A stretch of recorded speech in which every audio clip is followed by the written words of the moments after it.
एकादशी पूरे साल में 2 बार आती है। एक श्रावण के महीने में आती है, दूसरी पोषादिक्रम में आती है। श्रावण के महीने की जो पुत्रदा एकादशी होती है, ये संतान की वृद्धि करने वाली है। शंकर जी के मंदिर में जाकर भगवान शिव के मंदिर में पूजन करके घी का 1 कटोरी में घी और 1 कटोरी में खीर शंकर के सामने रख देते हैं। भगवान शंकर के मंदिर पर चौखट पर घी का दिया लगा देते हैं। शंकर जी की चढ़ी हुई 1 बेलपत्र साथ में रखें और 1 बेलपत्र को उठाकर शंकर जी के मंदिर की चौखट पे ही बैठ कर चबा चबा कर खा लेते हैं। जो 1 बेलपत्र लेकर आए हैं वो अपने पति को खिला देते हैं। कहते हैं पुत्रदा एकादशी के दिन ये कर लेने पर संतान की प्राप्ति हो जाती है, पुत्र की प्राप्ति हो जाती है। ये वो एकादशी जिसके घर में कमाने वाले 2-4 हैं, पैसा तो आ रहा है और घर में टिक नहीं रहा, डॉक्टर में, पुलिस में, एक्सीडेंट आदि में, कहीं गलत जगह पर व्यसन में अगर पैसा जा रहा है, जुए में मांसाहार मदिरा पान, या कहीं आया पैसा आने में कमी नहीं, आ रहा है पर टिक नहीं रहा, रुक नहीं रहा। कोई मांगने आ गया, दे दिया, फिर वहां से अपने पास नहीं आ रहा, अपन कह रहे हैं भैया हमारा पैसा लौटा दो, नहीं आ रहा। तो महाराज शिव महापुराण की कथा कहती है एकादशी के दिन गंगा के जल में मात्र 7 बेलपत्री डालकर जो नंदीश्वर भगवान अर्थात जो शंकर जी के शिवलिंग के सामने नंदी होता है, उस नंदी के चरण पर गंगा का जल चढ़ाकर बेलपत्री शिव पर समर्पित कर देता है, उसके घर में रुपया रुकना चालू हो जाता है। फिर वो गलत जगह पर नहीं जाता, गलत स्थान पर वो धन जाएगा ही नहीं। बेटा अगर व्यसन में पड़ा हुआ है, मदिरापान में पड़ा हुआ है, मांसाहार में, जुए आदि में जा रहा है, तुम्हें लग रहा है कि मेरा बेटा गलत मार्ग पर जा रहा है, ये मित्र दोस्ती गलत हो रही है, वो सही जगह पर आ जाए।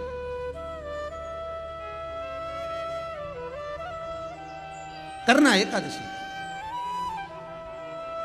कई लोग इसको धन के लिए भी करते हैं, संपदा के लिए। संपदा के लिए अर्थात जिसका व्यापार नहीं चलता, जिसके घर में पैसा नहीं आता, या नौकरी नहीं लग रही, या सर्विस नहीं लग रही, आप अप्लाई कर रहे हो, जगह जगह जाकर इंटरव्यू भी दे रहे हो और पैसा नहीं आता, तो उसके लिए भी प्रयास किया जाता है। पर उसके लिए यहाँ पर जो धन के लिए करते हैं, उसके लिए विष्णुपदी के लिए करते हैं। मतलब जैसे गंगा के जल में तुलसी के 11 पत्ते डाले जाते हैं। कितने पत्ते डालते हैं? 11 तुलसी के पत्ते डालते हैं। और उसको किसी भी नारायण के मंदिर में, राम कृष्ण शिव शंकर नहीं, राम कृष्ण भगवान विष्णु दत्त आदि जितने नारायण के मंदिर हैं, उस मंदिर में किसी भी पात्र में, एक छोटे से पात्र में उसको भरकर रखी जाते हैं महाराज। उससे भी जॉब, सर्विस, नौकरी में सफलता प्राप्त हो जाती है। परंतु वो भी एकादशी को ही होता है। कुछ देर तक पात्र को रखा जाता है, फिर वही पात्र का जल किसी भी वृक्ष के नीचे डाल दिया जाता है, उससे भी नौकरी के लिए फायदा मिलता है। गंगा का जल कोई साधारण नहीं। भागीरथ बाबा तब साधना में लगे तो उनका हृदय, चित्त, वृत्ति, मन बाबा में लगे। देवराज ने मन लगाया नहीं, और नहीं लगाया, इसके बाद भी बाबा की करुणा देखिए कितनी हुई कि मरा, प्राण छूटे तो शिवधाम मिल गए। और उसके बाद भी बाबा की कितनी कृपा कि शिवधाम में भी जाने के बाद भगवान शंकर की सेवा में तल्लीन। शिव महापुराण की कथा कहती है, एक बिंदुक नाम का ब्राह्मण था जिसकी धर्मपत्नी का नाम चंचुला देवी था।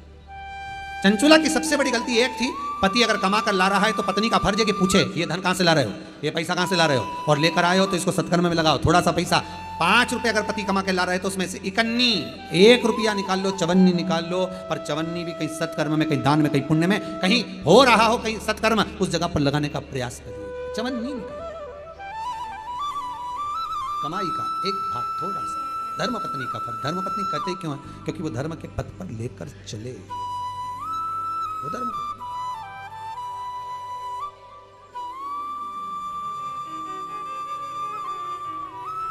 पैसा, धन ज़्यादा आने लगे तो पत्नी को कहना चाहिए कि देखो थोड़ा बहुत मेरा मन है, शिव महापुराण की कथा हो जाए, या फिर कहीं सत्कर्म में लग जाए, कहीं ब्राह्मण भोज, साधु भोज, सन्यासी भोज, गुरुजन में, संत जन में, साधु जन में, तपस्वी जन में कहीं लग जाए।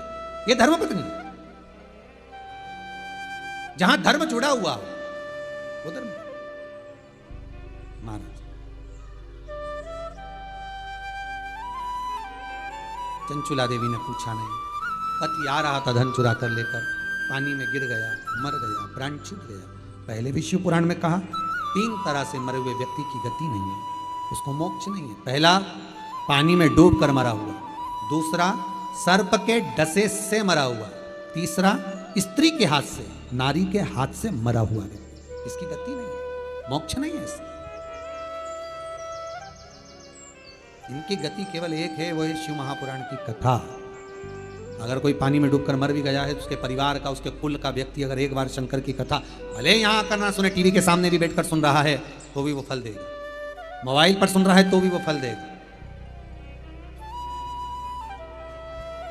एक अंश हम माताओं से निवेदन करते, बार बार कहते हैं, स्त्री के गर्भ में अगर कोई कुंवारी अवस्था का मर गया, 3 महीना, 4 महीना, 6 महीना, 8 महीना, या जन्म लेने के बाद कुंवारी अवस्था में कोई शांत हो गया हो, कोई मर गया हो, तो महाराज हम बार बार कहते हैं कि जिंदगी में एक बार शिव महापुराण की कथा का रसस्वादन अवश्य करें। जिससे क्यों? क्योंकि शिव पुराण में, अन्य पुराणों में स्पष्ट कहा गया है, कुंवारी अवस्था में मरने वाले का ना तो पिंड होता है, ना तर्पण होता है, ना तिलांजलि होती है, ना ब्राह्मण भोजन करे तो उसका भाग मिलता है, उसको उसका लाभ नहीं मिलता। भले तुम तिलांजलि करो, तर्पण करो, कुछ भी करो, उसका भाग नहीं मिलेगा।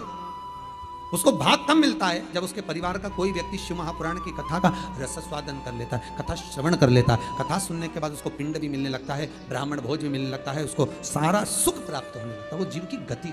यदि कोई बुद्धि से विकलांग, विवेक काम नहीं कर रहा,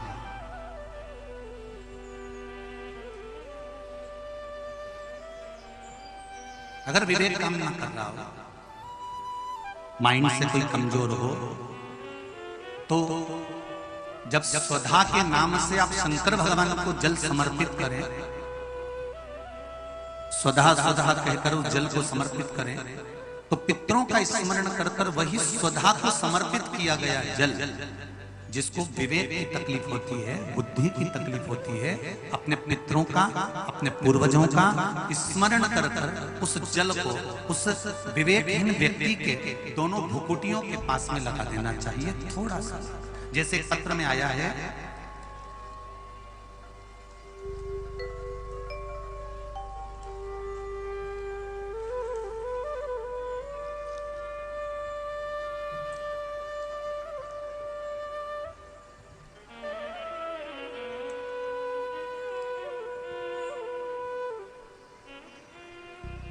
अमन मिश्रा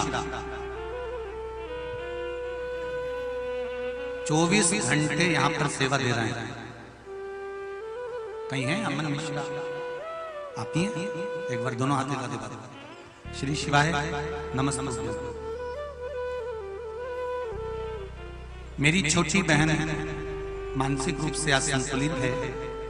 विज्ञान की सहायता से हर वह कदम उठाया गया जो उठाना चाहिए, सारे चिकित्सकों को दिखाया गया, सारी दवाइयां कराई गई, पर कोई लाभ नहीं मिला। सिर्फ और सिर्फ अगर कुछ थोड़ा सा लाभ देख पाया हूं अपनी बहन पर, तो बिलपत्री मैंने अपनी बहन को सेवन कराना प्रारंभ करा, जिससे अब उसमें थोड़ा सा लाभ देख पा रहा हूं। सही आपने लिखा है पत्र, दोनों हाथ मिला दीजिए। हर हर बैठो बैठो बैठ बैठ। कहां से हो बाबू? यही सिमरी के बाबा की कृपा हो। अगर मेरे बाबा ने थोड़ा सा भी हाथ पकड़ा है, सारे मेडिकल को दिखाने के बाद भी अगर थोड़ा सा लाभ भी, इंच मात्र का भी अगर दिया है मेरे शंकर ने, तो ये जान लेना, मैं तो यहां तक कहूंगा कि आप अगर शिव महापुराण की कथा तक पहुंचे हो, या आस्था चैनल पर शिव महापुराण की कथा सुन रहे हो, या फेसबुक यूट्यूब पर टाइम निकालकर अगर शिव महापुराण की कथा सुन रहे हो, तो ये मेरा विश्वास कहता है कि शंकर भगवान ने तुम्हारा हाथ पकड़ लिया है, अब वो डूबने नहीं देंगे, ये निश्चित है। कौन आता है सिमली अर्चन में इतनी दूर अपने अपने गांव से? जो आसपास के रहते होंगे वो आ जाते होंगे, व्यापार करने आ जाते होंगे, जिसके यहाँ शादी ब्याह होता होगा तब आते होंगे। कौन आएगा किसी के? कौन सुनेगा आस्था चैनल पर कथा? कौन सुनेगा फेसबुक पर कथा? अगर आप ढूंढते ढूंढते भी अगर महापुराण की कथा तक पहुंचे हो, भले आसपास चैनल के माध्यम से सुन रहे हो, फेसबुक यूट्यूब के माध्यम से सुन रहे हो, चाहे इस पंडाल में सुन रहे हो, आप ढूंढते हुए भी अगर शंकर की कथा तक पहुंचे हो, तो जरूर मेरे देवाधिदेव महादेव को कुछ अच्छा करना होगा। इसलिए तुमको खींच कर यहाँ तक बुला लिया, नहीं तो बहुत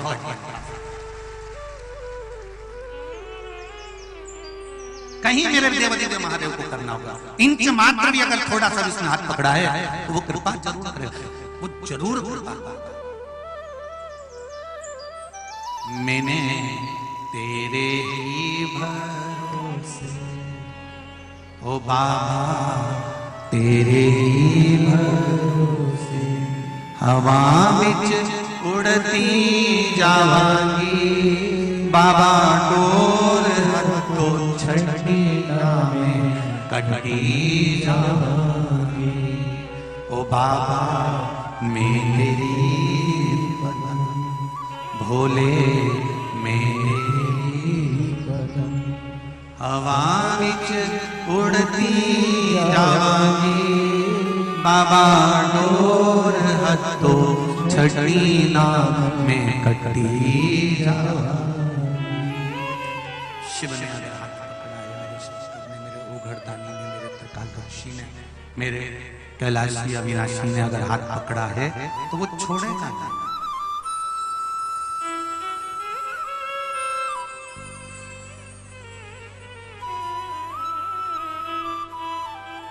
एकादशी के दिन अगर जल चढ़ाने जाओ तो 3 बार मुख से बोलिएगा। फिर से बोलो एक बार, स्वधा स्वधा स्वधा।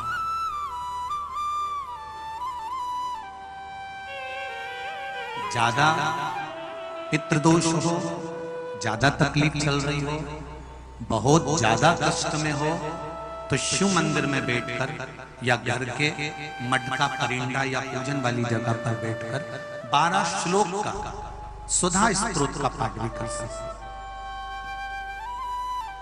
ये पार्वती जी की नानी जी सुधा।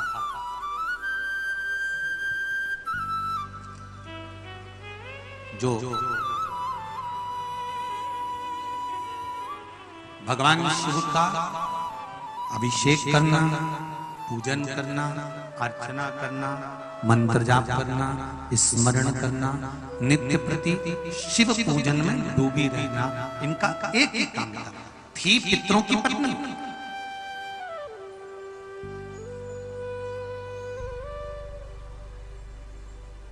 हैं पितरों की पत्नी, पर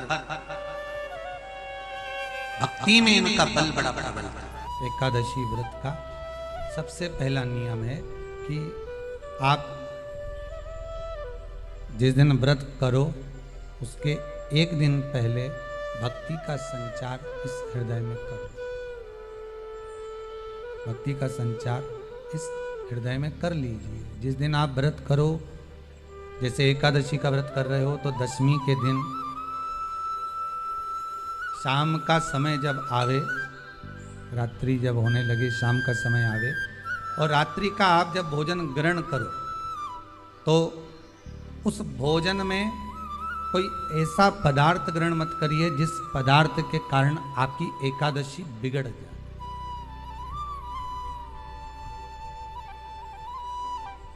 कोई बेकार भोजन हमें ग्रहण नहीं करना, श्रेष्ठ भोजन ग्रहण करिए दशमी। और एकादशी का दूसरा नियम बहुत ध्यान से सुनिएगा। जिस दिन आपकी एकादशी का व्रत हो उस दिन प्रयास करिएगा कि अपने हाथ से किसी भी वृक्ष की कोई पत्ती टूटे ना। अपने हाथ से किसी भी वृक्ष की, पौधे की, किसी भी वृक्ष की पत्ती अपने हाथ से ना टूटे। बहुत ध्यान दीजिएगा महाराज। एकादशी का ये दूसरा नियम है कि अपने हाथ से किसी पौधे की, किसी वृक्ष की, किसी डाली की कोई पत्ती ना टूटे, इसका प्रयास करिए।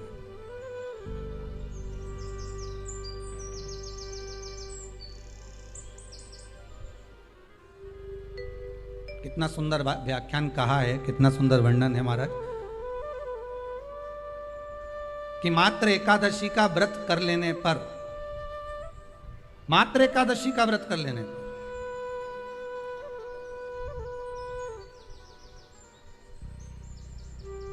जो पूर्व में किया गया हमारा पाप कर्म है, हमने किसी जीव की हत्या करी है, हमने किसी को कष्ट प्रदान करा है, हमने किसी को अपशब्द कहा है, हमने किसी को ताने दिए, हमने किसी को आड़ा टेढ़ा कहा है, हमने किसी को गालियां दे दी है। मात्र एकादशी का व्रत ही कर लेने पर ये सारे जो दोष हैं वो समाप्त हो जाते हैं।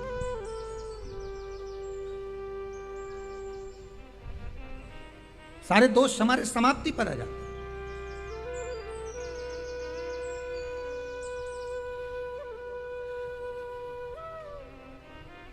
अब एक विचार करिएगा थोड़ा सा अपने मन में, अपने चित्त में, अपनी वृत्ति में एक बात उतारिएगा। एक अपने मन में एक बात को उतार कर रखिएगा कि आप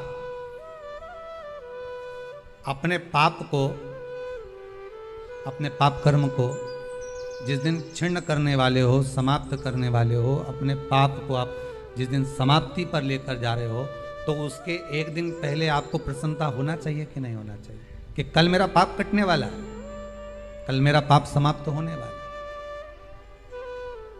जो मैंने पाप कर्म करा है वो समाप्त होगा, जो मैंने पाप कर्म करा है वो कल समाप्त हो जाएगा। तो एक दिन पहले आपके चेहरे पर प्रसन्नता हो कि ना हो?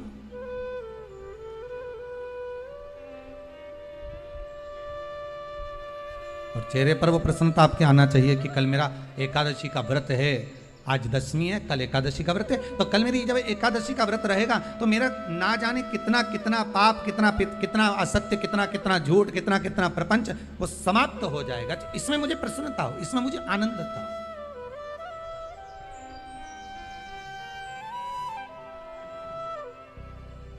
तो क्या कहा गया कि प्रयास करिएगा कि एकादशी के दिन कोई वृक्ष की, कोई डाली की, कोई कोपल की कोई पत्ती ना तोड़ी जाए। क्यों? तो कहा अगर उस पत्ती को हम तोड़ देते हैं, वृक्ष की पत्ती को या क्यारे में लगी हुई कोई डाली की पत्ती को हम तोड़ देते हैं, तो एकादशी का पुण्य फल प्राप्त नहीं होता। एकादशी का कोई फल हमारे खाते में नहीं जाता, पुण्य फल प्राप्त। अब फिर भले तुम चाहे तुमने मोरधन खाया हो, चाहे तुमने फिर चिप्स खाई हो, चाहे तुमने फिर व्रत का कितना ही सामान खा गए हो और तुमने सोचा कि आज मेरी एकादशी है, तो फिर उसका कोई फल प्राप्त नहीं है, उसका कोई सुख प्राप्त नहीं है, फिर उसका कोई आनंद प्राप्त नहीं है, फिर उसमें कोई आनंद की अनुभूति आपको नहीं है। एकादशी कौन है? कहां से प्रगटी है? माया? नहीं, एकादशी है कौन? क्यों इसकी इतनी प्रधानता है? क्यों इसकी पुण्यता है? ऐसा क्या है एकादशी में जो उसकी पुण्यता मानी जाए? कौन है ये जो भगवान नारायण तक एकादशी का व्रत करते हैं? सुभद्रा जी को भगवान जगन्नाथ ने, जगदीश ने एकादशी का व्रत कराया था। बद्रीनारायण भगवान को माता लक्ष्मी ने एकादशी का व्रत कराया था। क्यों? चंद्रायण एकादशी व्रत की माता। एकादशी है कौन? तो कहा जिसको व्रत करने पर भगवान नारायण भी जिसका व्रत करते हो, भगवान माता लक्ष्मी जिसका व्रत करती हो, वो एकादशी है कौन? तो शास्त्र वर्णन करता है महाराज, स्कंद पुराण का सुंदर चातुर्मास्य खंड के अंतर्गत वर्णन आया है महाराज। एक बार भगवान विष्णु आनंद में विराजमान थे, पद्मावती और माता लक्ष्मी दोनों उनके पास में विराजी हुई थी, दोनों बैठी। भगवान लक्ष्मी और पद्मावती दोनों बैठी, एक सिर के पास, एक चरण के पास। कुछ समय बाद वहीं पर ब्रह्मदेव का आगमन हुआ और ब्रह्मा जी आगमन पाकर भगवान नारायण पद्मावती से लगकर उठे और उठकर लक्ष्मी की ओर झुके। झुकने पर इन तीनों के समागम से भगवान नारायण के हृदय चित्त से एक कन्या प्रकट हो गई। उस कन्या का नाम एका था। क्या नाम था? एका। अब 10 उसके गुण इतने प्रबल थे, वो 10 गुण उसके बड़े प्रबल थे कि वो एका जिसको निहारती थी उसको संपदावान बना देती थी, जिसको देख लेती थी उसके जीवन में वो आनंद की अनुभूतियां करा देती थी। एका जिस मार्ग से जाती थी उस मार्ग के द्वार खोल देती थी। एका का पुण्य इतना पुण्य प्रखर। पद्मावती और लक्ष्मी ने कहा महाराज ये बेटी आपके द्वारा निर्मित हुई है, इसका कन्यादान करना चाहिए। हमारे यहाँ हिंदू धर्म में रीति है, जिस दिन कन्यादान करा जाता है उस दिन व्रत रखा जाता है। अब आजकल रखते कि नहीं रखते मालूम नहीं, और कन्यादान करते समय व्रत रखा जाता है। व्रत रखना है, एका का कन्यादान करना है। भगवान बोले कन्यादान करें, किसको दें? एका किसको दी जाए? एका प्रदान किसको करी जाए? पुण्यता किसको दी जाए? भगवान नारायण ने उसी समय लक्ष्मी और पद्मा से पूछा, तुम बताओ। पद्मा लक्ष्मी दोनों एका से पूछी, एका बताओ इसका पुण्य, हम आपका हस्त कमल आपको प्रदान किसको करें, हम किसको दें? एका कहती है पिताजी, भगवान से कहती है नाथ कृपा करिएगा मेरे को, अगर प्रदान करना चाहती हो, अगर मुझे देना चाहते हो तो एक काम करो, एक काम करो। यदि आप देना चाहते हो तो भगवान एक काम, माता ने कहा कि पिताजी अगर कुछ देना चाहते हो तो ऐसी कृपा करो, संसार के मनुष्य अगर मृत्यु लोक में आकर के अंदर 2 एकादशी का भी पुण्य भाग अगर ग्रहण करते हैं तो ये एका उनकी होती है और